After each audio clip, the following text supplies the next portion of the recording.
On a quiet Tuesday morning, Mr. Harris sat at his desk with a cup of warm coffee beside him. The house was peaceful, sunlight stretching across his files and financial reports. After 40 years building Harris hardware, he had earned mornings like this, calm, steady, predictable. His phone buzzed, an unknown number flashing across the screen. He almost ignored it. But something made him answer. "Mr. Harris?" A trembling woman's voice whispered. "This is Caroline Turner, the photographer from Emily's wedding. I need to see you. Alone. Please don't tell your daughter." The words chilled him instantly. Mr. Harris tightened his grip on the phone. "Caroline, what's wrong?" he asked quietly. She hesitated, breath shaky. "I can't explain over the phone. But I found something in the photos. Something serious." For a moment, the room felt thinner, like the air itself had sharpened. "What kind of something?" he asked. "Come to my studio tomorrow morning, 9 o'clock, she said. "And please, come alone." Before he could speak again, another voice burst from the kitchen. His younger daughter, Lily, stormed into the hallway holding her phone and car keys. "Dad, did you hear me? I need a new car. This old Honda is embarrassing," she snapped. "Melissa bought a new Lexus, and I can't keep showing up in that junk." Mr. Harris rubbed his forehead. "We'll talk later, sweetheart." "Later," Lily repeated, her voice sharp and offended. "Dad, I need it this week." She huffed and stomped upstairs, slamming her door so hard the walls shook. Mr. Harris tried to refocus on his computer screen, but the numbers blurred. Caroline's trembling voice echoed in his mind. Something serious in the photos. Then came footsteps. Lily's boyfriend, Mark, wandered into the office doorway without knocking, as usual. "Hey, old man," he said casually. "Lily says you're dragging your feet about the car money. Just give it to her, you know? Keep things peaceful." Mr. Harris didn't look up. "I said we'll discuss it later." Mark shrugged. "Happy girlfriend, happy life, right?" He grinned and left. Mr. Harris stepped to the window and stared at the backyard. The pool glowed in the midday sun, unused for months. At the far end sat the guest house, 2 bedrooms, a full kitchen, everything perfect. He had built it years ago, dreaming of grandkids visiting someday. But no grandkids came. Only Lily and Mark, who had moved in temporarily and never left. 4 years. No rent. No plans. No respect. He stood there in silence, the weight of the day growing heavier, and wondered what Caroline had really found. The rest of the afternoon dragged slowly. Mr. Harris reheated yesterday's pasta and ate alone at the kitchen counter. Upstairs, Lily laughed loudly on a video call, her voice echoing through the ceiling. In the living room, Mark watched television with his feet on the table, drinking a beer he hadn't bought. Around 7:30, the doorbell rang. When Mr. Harris opened it, his older daughter Emily stood there with a bright smile and flawless makeup. "Hi, Dad," she said gently, kissing his cheek. "I was in the area and thought I'd check on you." Emily walked inside and settled on his couch, crossing her legs like she owned the place. "You look tired," she observed. "Hard day at work." Mr. Harris nodded. "Long day, yes." Emily picked up an old family photo from the table and tilted her head. "Sam and I found a beautiful house in Scottsdale," she said. 4 bedrooms, mountain views. Perfect for starting our life properly. She paused, giving him a warm smile. "We just need help with the down payment. Only $40,000. Mr. Harris felt something tighten in his chest. "40,000, he repeated slowly. Emily kept smiling, but her eyes sharpened. "Dad, this is important. We have to move fast. The market is competitive." Mr. Harris studied her face, the perfect nails, the confident posture, the tone that assumed he'd say yes. "Let me think about it," he said quietly. Her smile flickered. "Think about it? Dad, this is for my future. Don't take too long." She stood, kissed his cheek again, and walked out the door. When her car disappeared down the street, the house felt heavier. Mr. Harris walked back inside, only to hear Mark laughing loudly at something on the screen. "Did she ask for money?" Mark called out. "I bet she did. That girl knows how to get what she wants. Mr. Harris didn't respond. He went to the hallway table where his phone still sat. Caroline's number glowed on the screen from earlier. Something serious in the photographs.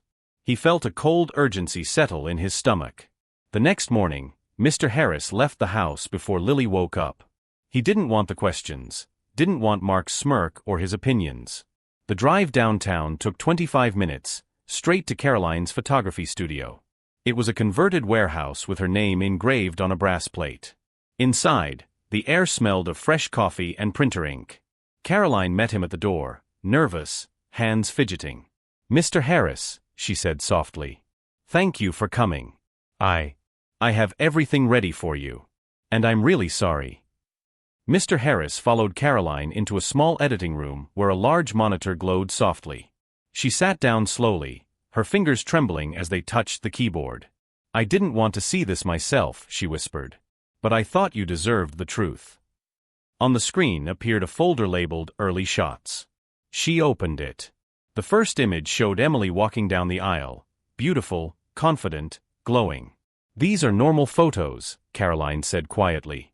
"But the next folder, that's where the problem is." She clicked. A new image filled the screen. Mr. Harris leaned forward, breath catching in his throat. There stood Sam, his son-in-law, wearing his tuxedo half-buttoned, standing on a terrace behind the venue. He wasn't alone. A woman with bright red hair pressed close to him, her hands around his neck. Sam's eyes were closed as he kissed her deeply. Caroline swallowed. "This was taken 2 hours before the ceremony," she said. "I was checking light exposure. I captured it by accident." Mr. Harris didn't speak. His jaw tightened, his fingers gripping the back of Caroline's chair. "Are you absolutely sure about the time?" he asked. "Yes," she said, opening the metadata file. "Look here, time, date, GPS location. Everything matches." She clicked through more photos. Different angles. Same woman. Same kiss. Same betrayal. In one picture, the red-haired woman's left hand rested on Sam's chest, a wedding ring sparkling on her finger. Mr. Harris felt the room tilt for a moment. "I made a copy of everything for you," Caroline said, opening a drawer and handing him a small flash drive. "All the images, and all the data proving they're real." He closed his hand around it. Heavy. Cold. Final. "Thank you," he said.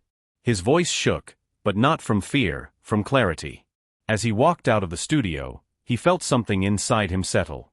The last piece of a puzzle he didn't know he'd been solving. Driving home, Mr. Harris replayed every moment of the wedding. The expensive venue, the smiles, the speeches, the way Sam had gripped his hand and said, "Thank you for everything, sir."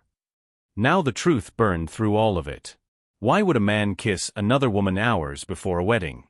Why marry Emily at all? The answer came like a cold wind: money. The cash gifts, the checks, the $65,000 he had paid. All of it suddenly felt like bait in someone else's trap. When he arrived home, Mark didn't even look up from the recliner. "You're late," he said, feet on the coffee table. "Grab me another beer while you're up." Mr. Harris stood in the doorway, silent, watching him. Then he turned and walked away without responding. From upstairs, Lily shouted, "Dad, I need money for the spa this weekend." He ignored her too. He walked straight to his office, closed the door, and laid the flash drive on the desk like evidence at a crime scene. He opened his laptop and began reviewing everything: wedding budgets, checks he'd written, receipts, the list of cash gifts Emily had collected. He remembered something clearly now: she had insisted on cash only. "It's easier, Dad," she had said. "We need flexibility." Now he saw the truth. She and Sam had planned it together. A business deal disguised as a wedding. His jaw clenched as he scribbled figures on a notepad. Tens of thousands, gone. Then from upstairs, he heard voices. Lily's loud, careless tone drifted through the hallway.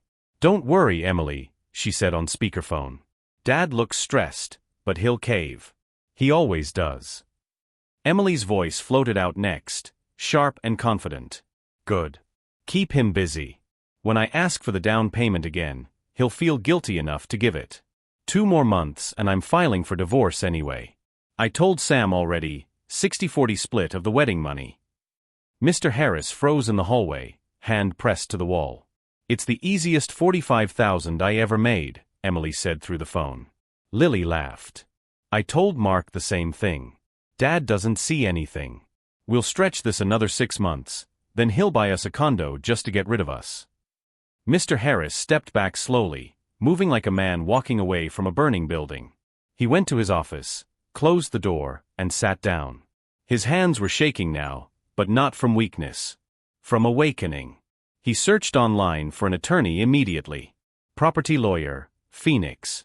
The name Michael Grant, 25 years of experience in real estate and asset protection, stood out. His office could see him the next morning at 9. Mr. Harris booked the appointment. Then he leaned back in his chair, the flash drive on his desk and the truth ringing in his ears. His daughters thought he was blind, soft, easy to use. But that was about to change. This was the moment he stopped being a bank, and started being a father who finally saw the truth.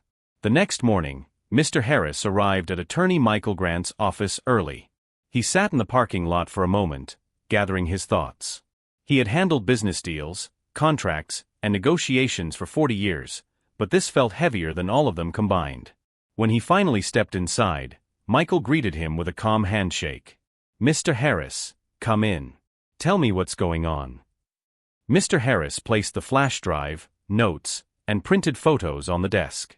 "My daughters are planning to use me," he said quietly. "And I need to protect everything I own." Michael listened carefully as Mr. Harris explained everything. Sam's affair, Emily's plan to divorce, Lily's manipulation, and the 4 years of freeloading from Lily and Mark. When Mr. Harris finished, Michael nodded. "You came just in time," he said. He opened a thick book of Arizona property law. "First, you can legally evict Lily and Mark. No lease. No rent. No obligation. A 30-day notice is all you need." Mr. Harris exhaled slowly. A weight inside him loosened. Michael continued. "Second, we'll create an irrevocable trust. Your house, your business, your savings, everything goes into it. You keep control while alive. After that, it follows your instructions. Your daughters won't be able to challenge it."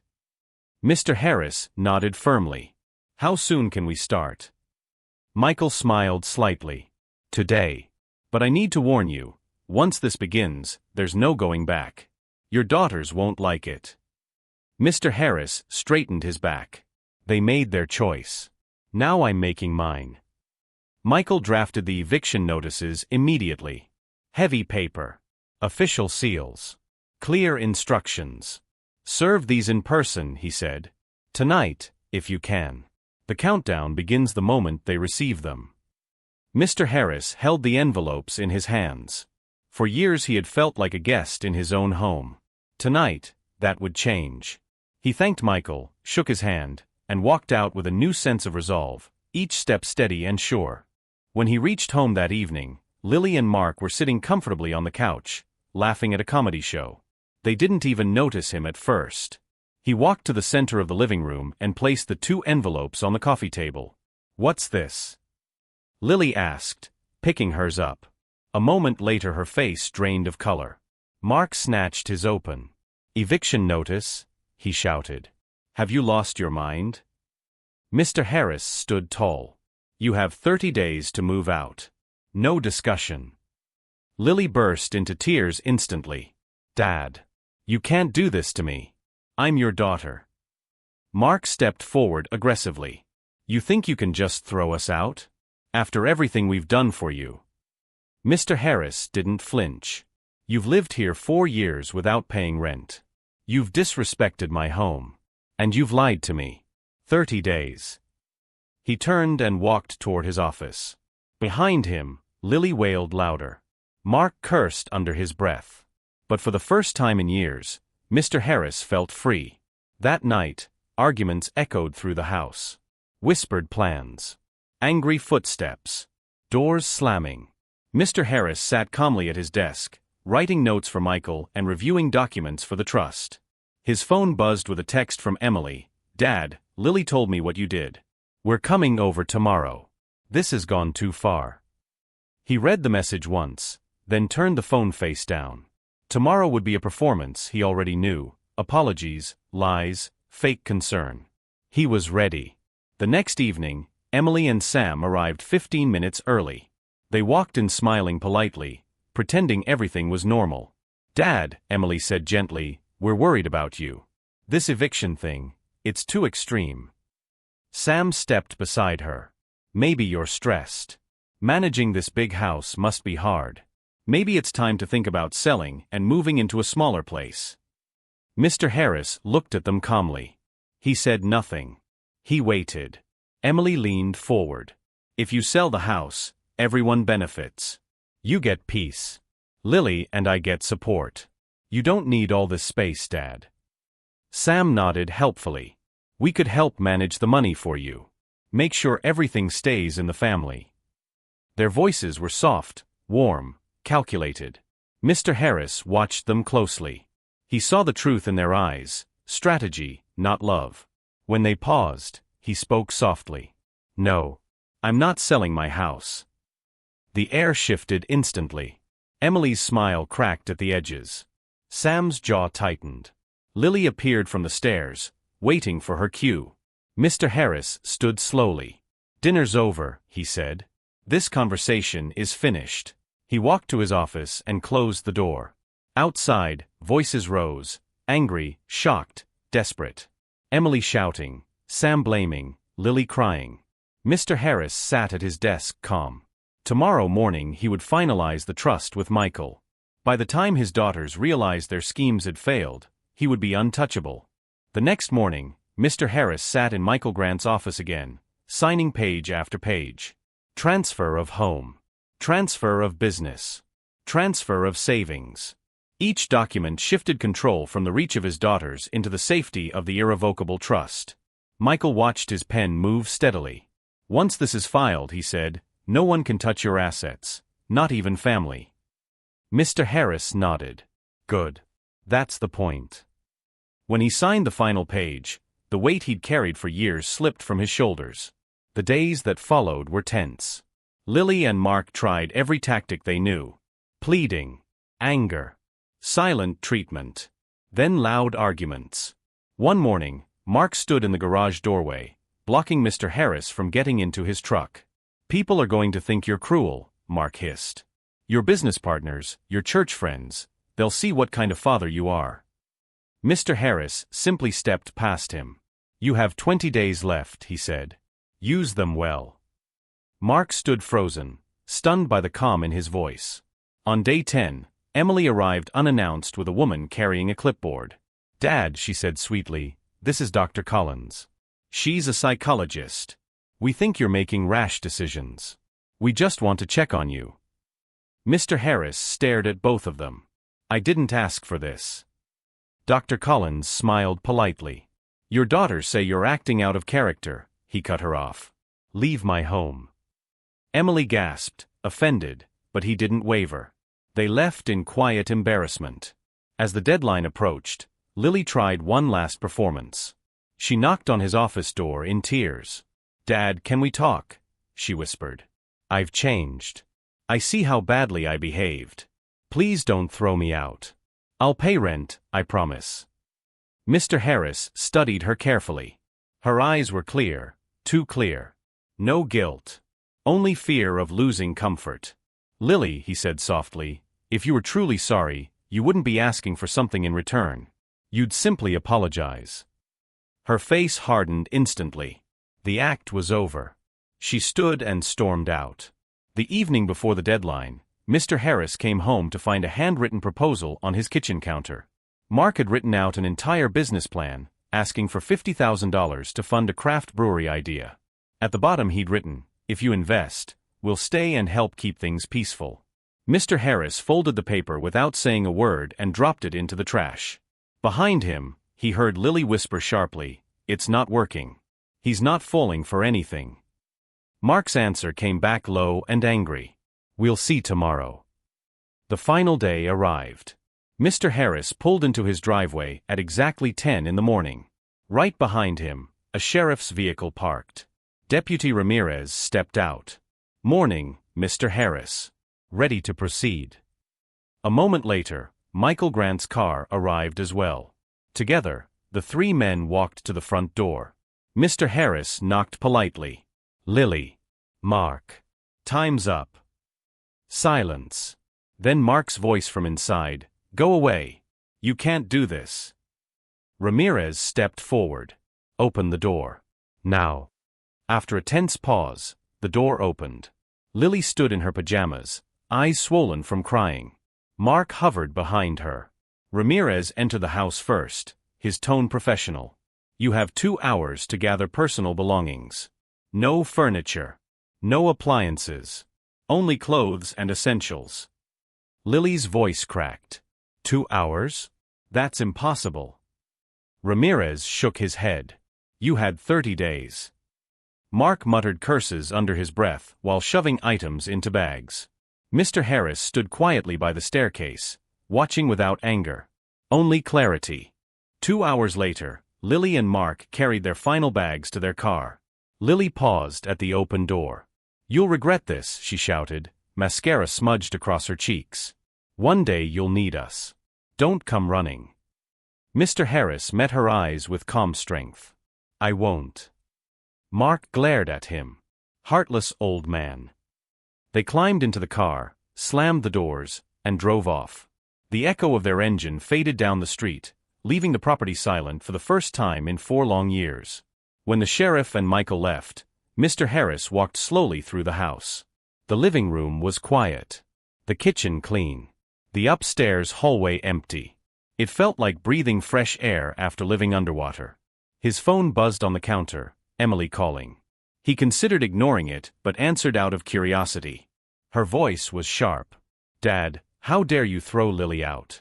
She's crying non-stop. And Sam and I need help with the house down payment. You're making everything harder. Mr. Harris took a deep breath. Emily, no. She froze. No? What does that mean? It means, he said calmly, I'm done being used. Silence filled the line. Then Emily's voice cracked with anger. You've changed. You're choosing money over family. Mr. Harris looked around his peaceful home, sunlight warming the floor, quiet settling into his walls like a blessing. I'm choosing respect, he said softly. Something none of you offered me. Emily hung up. Mr. Harris placed the phone down gently and stepped onto his back patio. The breeze brushed his face. For the first time in years, he felt strong, steady, and entirely free. The chapter of being used was closed. A new one, built on peace, truth, and self-respect, had finally begun.